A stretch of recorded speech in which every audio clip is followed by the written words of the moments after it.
Less than 24 hours, Georgians will be under a shelter-in-place order. McDonald, though, said he did not know the man was handcuffed and was trying to use his foot to pin him to the ground so he could be handcuffed. If your friends, neighbors, or local organizations are not complying, report them to us.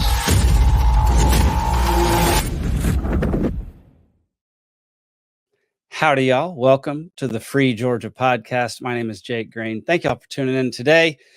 We've got a good one for you. Today, we are going to be focusing on homeschooling and educating your children outside of the public school system. We have a very special guest, Miss Meredith Hazel. She is the wife of Shane Hazel, who was our gubernatorial candidate a couple years ago, right? 2 years ago? Yeah, 2022. We had a great conversation. It's a pre-recorded interview, so it will not be live. However, fantastic conversation. So make sure you stick around. Before we get to that, if you have any questions about the Libertarian Party of Georgia or what we're doing around the state to help spread freedom and liberty, go to lpgeorgia.com or go hit us up on Twitter, X, goodness gracious, I'm never going to get used to that, at lpgeorgia. On the website, you can see a whole bunch of stuff, including our platform, headlines, affiliates, bylaws. What is a libertarian? You can take the world's smallest political quiz to tell you where you are on the map of politics. You can sign up for things like Liberty Watch, which will tell you all the legislation that is coming through the state of Georgia that may or may not be passed, but you get to keep your eye on it and see how it would affect you if it did get passed. So without further ado, let's go talk to Meredith Hazel. All right, Meredith Hazel, welcome to the Free Georgia Podcast. How are you doing? I'm doing great. How are you? Doing well. Is it strange to be sitting in your husband's recording studio? It is. And he might not want me to tell you this, but he's in the middle of, again, rearranging it and doing new things to it. He can't figure out what he wants to do with it, but I know it'll be awesome once he does. I've seen it develop over the years. Yeah. Everything he's done has been cool. I think he gets tired of it and he's like, I need to do something new. So you got, it sparks new inspiration. It just feels different. It feels like, especially when, because he just started a new show, the Bitcoin Veterans. Mm-hmm. And I could understand why he would want to change it up, make it look a little different. Yeah. So we're in the midst of. Gotcha. Well, for those who don't know, Meredith is married to Shane Hazel, who was our gubernatorial candidate back in 2022. Mm-hmm. I spent a lot of time up at their house filming for the documentary. Having you around. I miss coming around. Good. Y'all just live like 20 minutes too far from me. I know. I kind of felt like we were on a reality show for a while there. It was. Yeah. Especially when we first met, I just would come around. Yeah, you were just like coming and recording us doing things. Weird. Yeah, it was.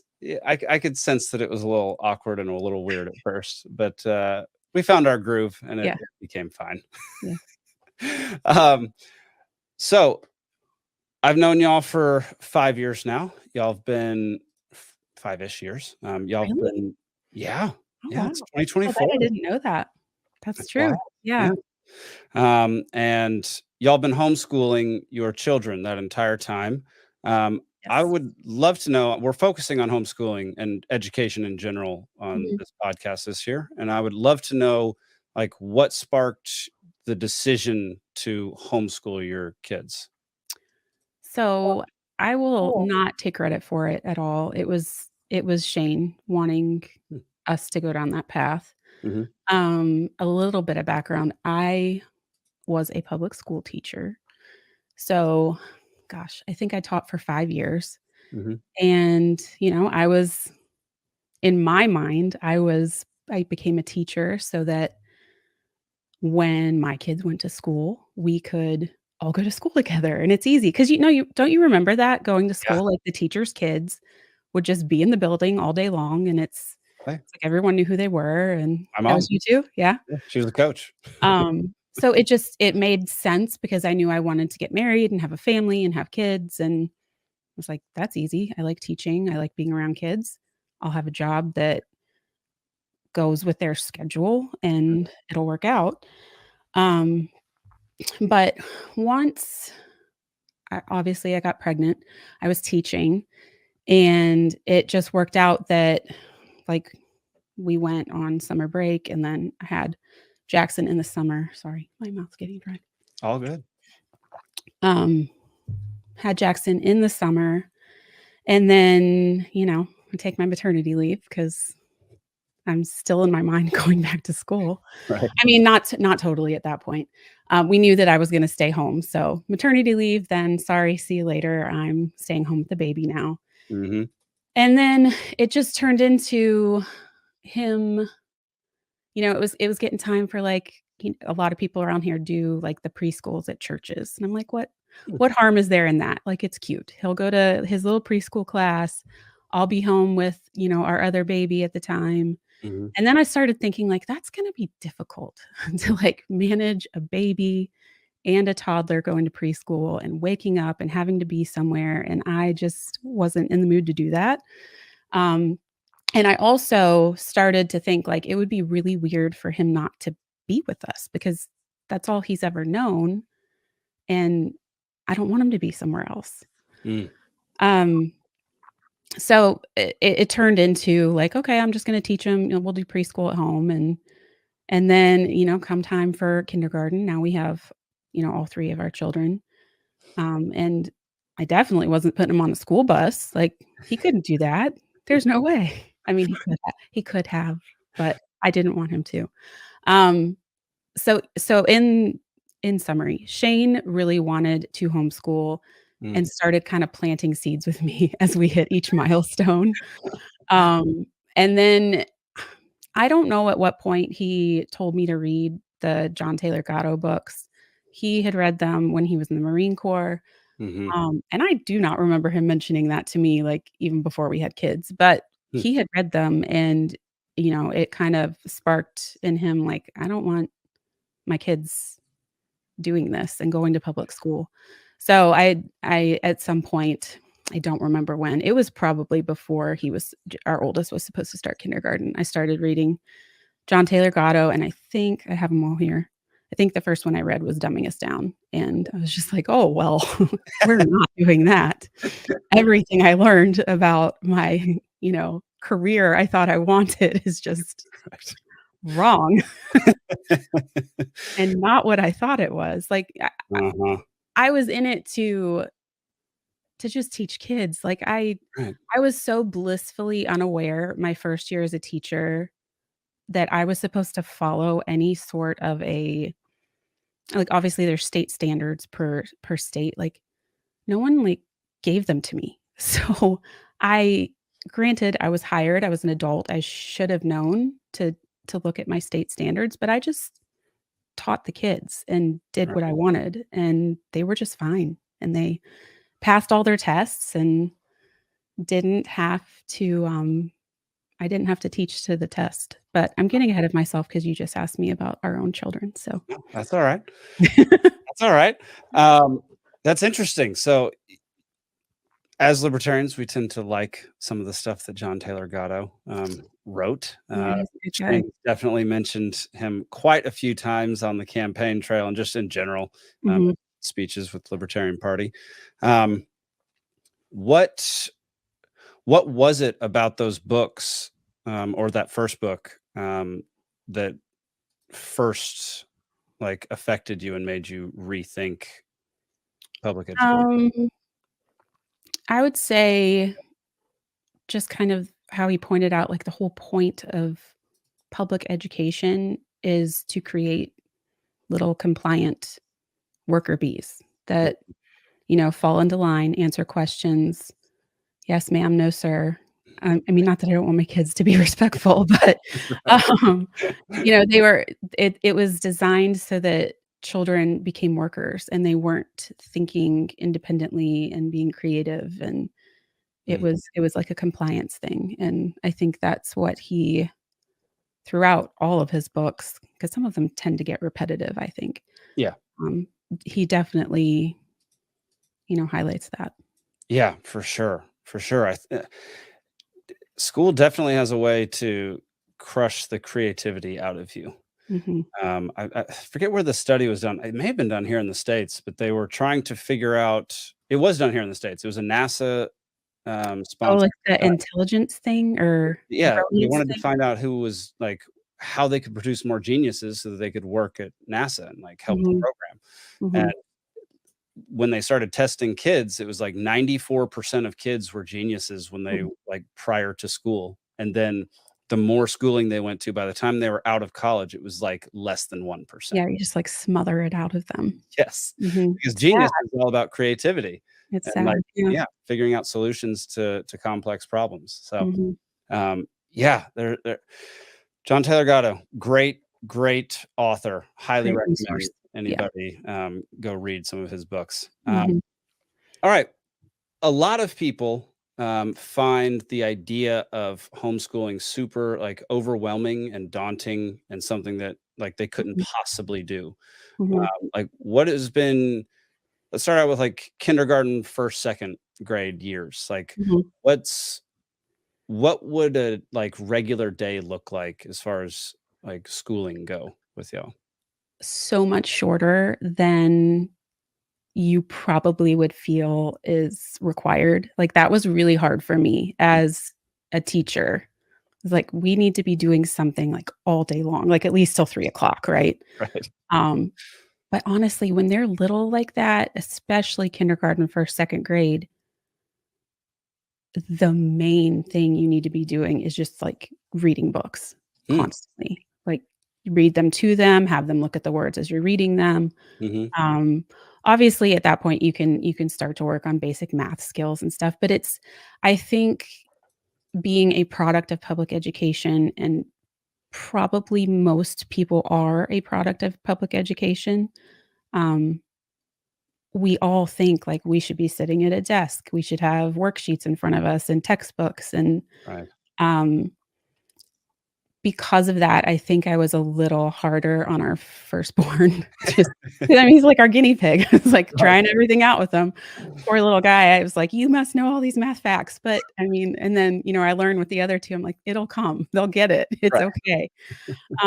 So I would say, like, those early years, reading is the biggest thing, basic math, and, just playing and interacting and Mm, including them on chores. I know that sounds weird, but, like, we have to learn how to do chores, like, something as easy as doing the bottom level of the dishwasher. A kid can do that. It's yeah. not hard. Um, easy, lunch preparations, stuff like that, going to the grocery store. I know it can take longer if you're including your kids in Yeah. preparing a meal, but if you choose a day or 2, like, "Okay, today we're gonna do everyone's helping to make lunch," or, like, "This is your day to help me make lunch," then, um, you'll be surprised how much more your day gets filled up, Hmm. I would say. So there's so many little charts and things out there floating around. Mostly I see them on Instagram because I, Yeah, me too. follow homeschool people. But, it'll have a little chart like, if you are homeschooling, you should be spending 45 minutes if you're, on instruction in kindergarten, like, Mhm. per day. That's it. Yeah. Like, they don't need much more. You're not gonna hold their attention for more than 10 minutes if you're lucky. So if we're Right. learning how to add numbers 1 through 5 today, like, 10 minutes. Play a game, add little cars or erasers or something. Like, it doesn't all have to be worksheets and books and textbooks. Right.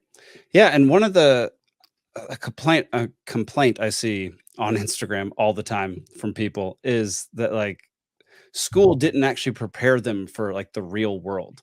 Yeah, Whereas like if you're going grocery shopping and you're learning how to do different chores around the house, like you're learning how to do real world things that will actually affect you in the right, future.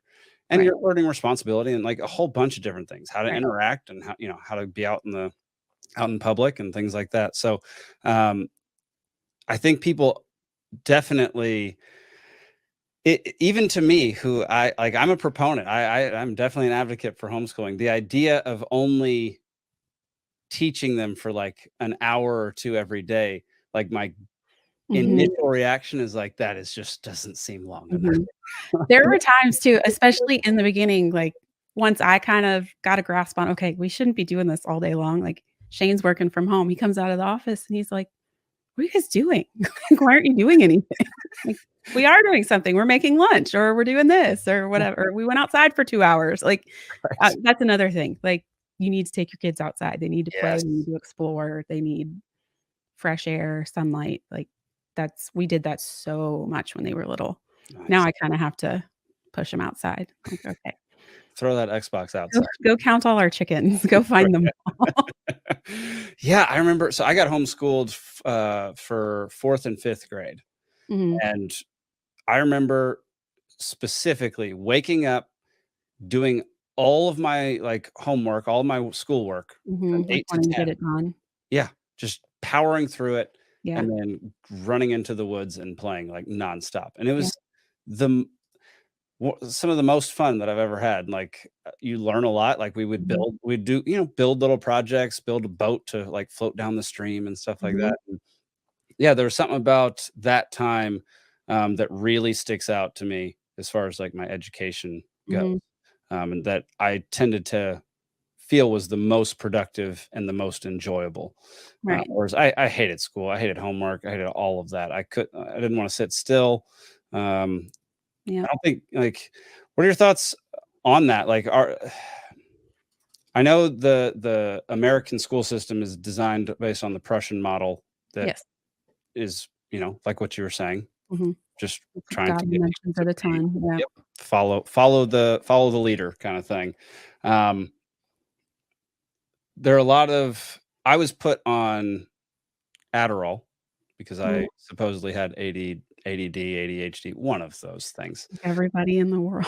I think we all have some form of it, but Well, I guess my question is like, do you having kids and having taught them for so long, Mhm. are children designed to be sitting at a desk learning all day? Oh, no. No, I don't think so. I think some can. Yeah. I think just looking back, I think I did it. Like, I was like, "Little miss, I wanna be a teacher." So I just loved everything about it. Yeah. I see that in my daughter. I feel like if we sent her to school, she would just probably shine and, like, be really good at it and the whole, aspect and the motions of school. But I think the boys would just be miserable Mm, because they do not sit still all day long, and um, they're not content to sit and do the same thing for more, mhm. more than, like, an hour unless it's, like, an Xbox game or something, if we're being honest. But, I mean, ho honestly, they'll go outside and, get lost in that too. Mhm. But, I do think some kids can adapt to it, but Mm, I don't think it's a good thing. mm. I think Interesting. I think we're not made to to sit all day long at a desk. Yeah, I agree. Even when I do it now, it Yeah. drives me nuts. Yeah, like, I have to get up. I have to, like, Yes. every hour and at least go walk down the hallway, go get a drink, go do something, Yeah. step outside with the dogs. Yeah. Like, Shane sets an alarm, I think, Oh, wow. every hour on the hour, and he gets up and, he'll come out of the room, or I Mm, think he'll do, like, push-ups or something. nice. Sure he Yeah, wants me telling you that, but that's a good way to do it. Um, how have you so, like, with public school, there's a lot of standardized tests, there's a lot of, like, yeah, markers that you have to pass in order to graduate to the next level. we have What that what too. kind of what kind of tests, what kind of markers, like, how do you track progress over time? Um, so in Georgia, it's gonna vary by state, but in Georgia, starting in 3rd grade, you have to do I think they call it a nationally normed or nationally standardized test, and they give you there's a list of them on, the Georgia Home Education Mm, Association website or something like that. It's also probably on the website where you do your declaration of intent, where you fill that out each year to say, we're homeschooling, these are the kids, this is where our home, um, county is, that sort of thing. hmm, But yes, there's a list that you can choose what test you want to give your child, and it's every 3 years starting in 3rd grade. So, um you probably, at some point in your education, took, like, the Iowa test of basic skills. Are you familiar with that one? That's on the list. It's a pretty common one that is, I'm sure many people have heard of, or their child has done it. Mm. What is the one we did? The California Achievement Test is another one. Mm. And there's a really easy option to just do it online. And basically you order it and they take the test. And if I'm being honest, they all did really well on it. Like they've all taken it in 3rd grade, and Jackson has since taken a second one because he's in 7th grade this year. So I don't make a big deal about it. I'm not expecting them to do anything. If they don't want to see their scores, they don't have to see their scores. They were interested just to know. But Yeah. And honestly, in Georgia, you have to take these tests and kind of just keep them in your own personal files. I don't have to turn them in. I just have to have done them. That's so interesting. So Yeah. Georgia You seems just have to pay the money and do them and then hold on to them. interesting. So yeah, what is the government involvement like? Because from that, it doesn't sound like it's like a heavy-handed involvement. Georgia is actually pretty lenient and pretty good. I don't know which states are the difficult ones. They're definitely out there. In Georgia, you file the declaration of intent and you have the full calendar year to finish your schooling. So like I usually date it July 1st through August 31st of the following year. So it's the full year. What else do you have to do? I think the hours, it says you will do instruction like 4.5 hours a day. But again, that can encompass things like creating a budget, going to the grocery store, working on Right. a small business that you're creating, the kids are doing, like that sort of thing. Reading, like it can encompass so many things, not just sitting down with, a textbook and like your core subjects and that. And then the state testing, or I'm sorry, the national testing every 3 years starting in 3rd grade. And then you're just supposed to kind of create like a portfolio type thing at the end of the year, or like I forget what they call it, an academic achievement like a progress report. Because that's another thing. I've never really graded the kids. Like I'm to the point now with our oldest that he's in middle school. So like the math curriculum he's using, I can grade that. But like when they're younger, it's not like they're taking, I'm not anyway. I'm not giving them like tests every 2 weeks or anything like that. So, and the beautiful thing about homeschooling is like, if they're not getting it, then that we don't move on. So it's not like it's just I'm waiting till they achieve understanding and can do all the things that need to be done before we move on. So if that means they have an A, then I guess they all have A's, because like I'm not going to let them fail at something if it's going to build on, whatever else they do need to learn. Right. So where does that like curriculum or whatever come from? Like how did you determine what when? I kind of did it on my own. There are so many resources out there that, I mean, especially in Georgia, if you want to follow something on the Georgia home education website, I'm sure they have just things laid out beautifully for you. You can do, this for language arts, this for math, this for writing. Because I am aware of, like what standards kids are supposed to kind of do in each grade level. I just found a curriculum that I like and that works well for them. And I just incorporate other things with it. If we're studying something in history or science and I find a cool YouTube video or a documentary, then we include that with it. For the most part, I do use kind of like 1 or 2 curriculums year after year. You can fall into the habit of like wanting to try new things all the time. And I think I did that a little bit at the beginning, but I've learned that like if it's working, we need to just chug along and continue and do the next grade level and everything. So I gotcha. yeah. Another good resource for finding curriculum is, I think it's called Kathy Duffy Reviews, and she just has lists of it divided by subject matter, grade level, all that sort of thing, and it'll link directly to all these different curriculums, and it'll be Hmm. anything from like secular things to religious things as well. Gotcha. There, Interesting. there's different there too, because you'll have people that don't want any kind of religious um, content in their curriculum, and then you'll have people that do. So Right. Yeah, for sure. Um, another big another big thing that people tend to um, be worried about with homeschooling kids is socializing them. So I how do knew you you were go going to about say that. how do you go about doing that? Well, you've met my kids. Do you think they're social? Yes.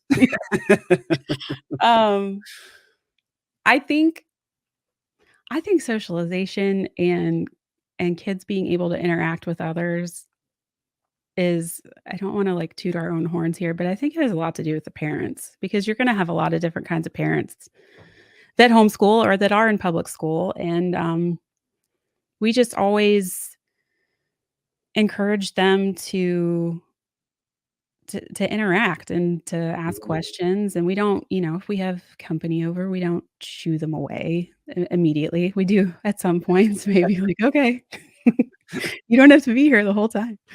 Um, but yeah, I think first and foremost, it has a lot to do with the parents. Mhm. And then when they were little, we did do a lot more, like, going outside the house and, like, going to library events and story times and things like that.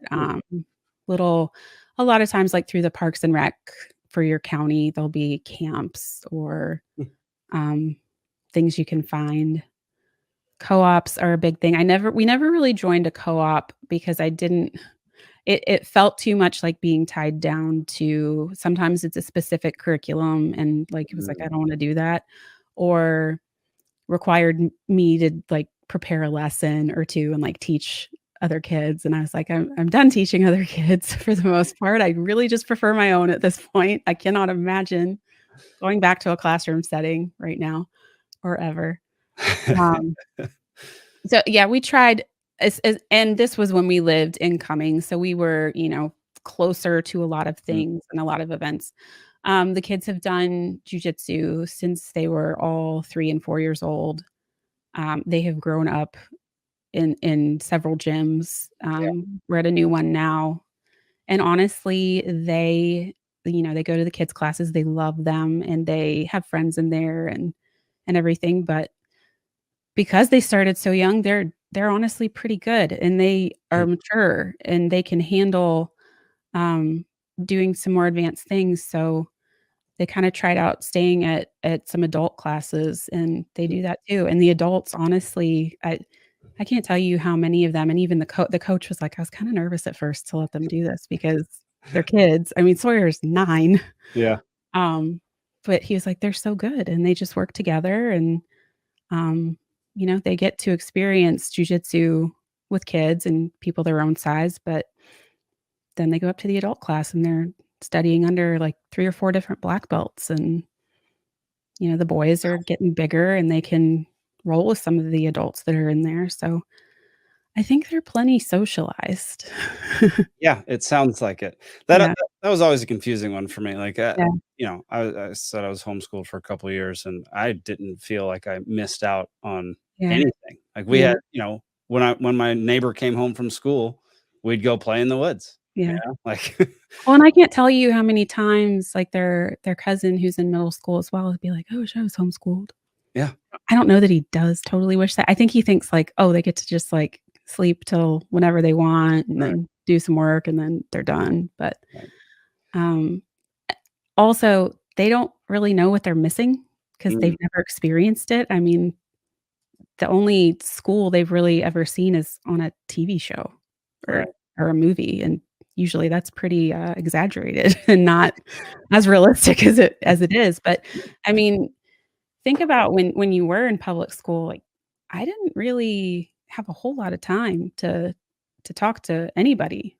Mm, I mean, I know that it's probably a little different now because I think all kids have cell phones and everything, and they're probably texting all day long while they're in school, but, I mean, I remember high school being, I had to get to my locker and go to class, like, I didn't have time to even hardly go to the bathroom if I wanted to. I had to bolt. So you weren't a troublemaker. I 'Cause was not a had plenty of troublemaker, time to do no. whatever I wanted. Maybe.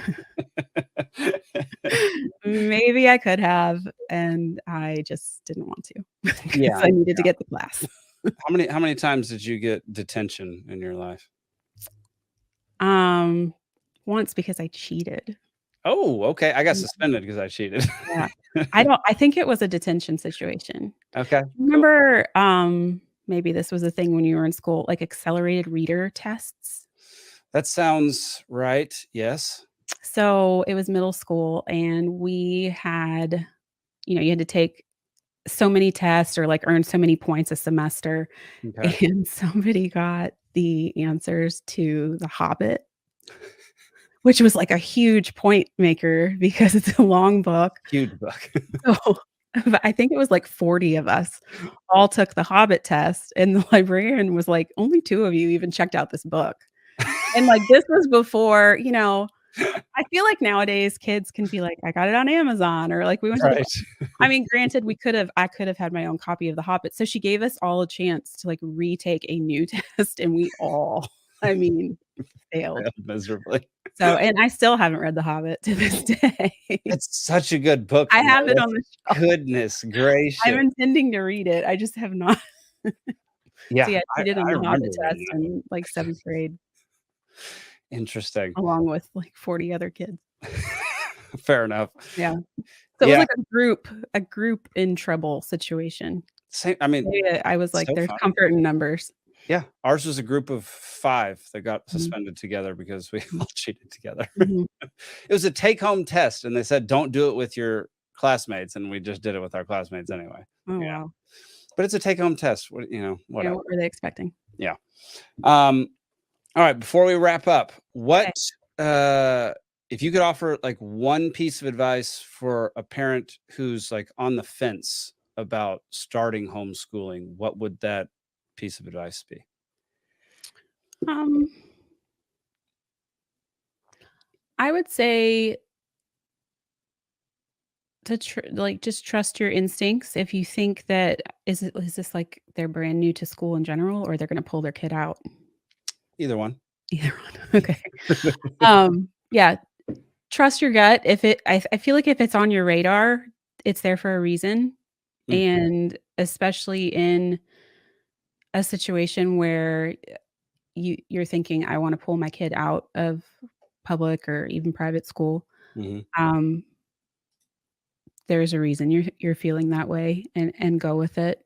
And then when you do, take some time to realize that you are not doing school at home. You're not sitting in the desk for hours on end. You're not getting a textbook. You're not having worksheets. You need it's what is called unschooling. Have you heard of that? I have heard of that. We've done an Um, episode on it. that's when you need to just include your child in life Mm, and also make it a purpose to get outside. mhm.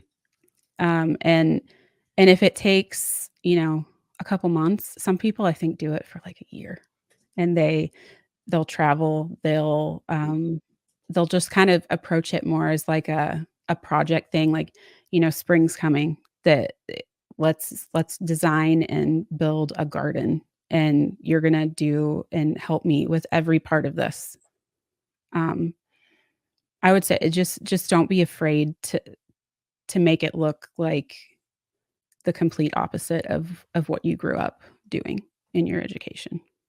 I love that. Because I've had to really, especially as the kids have gotten older, um, in my mind, like, we're supposed to be doing math and language arts and science and social studies and, all the things, but they just can't. They can't do that every day, all day long, and if it turns into, a couple hours a week of doing a subject matter or a topic, and then, they get to go work on creating their products for their small business that they go to markets for or that they have in a store here in our city.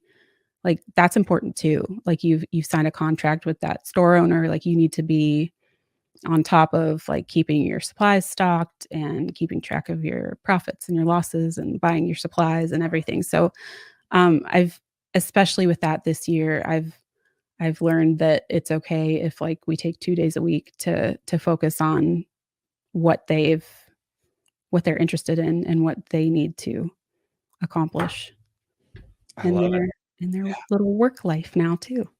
That's awesome. That is fantastic.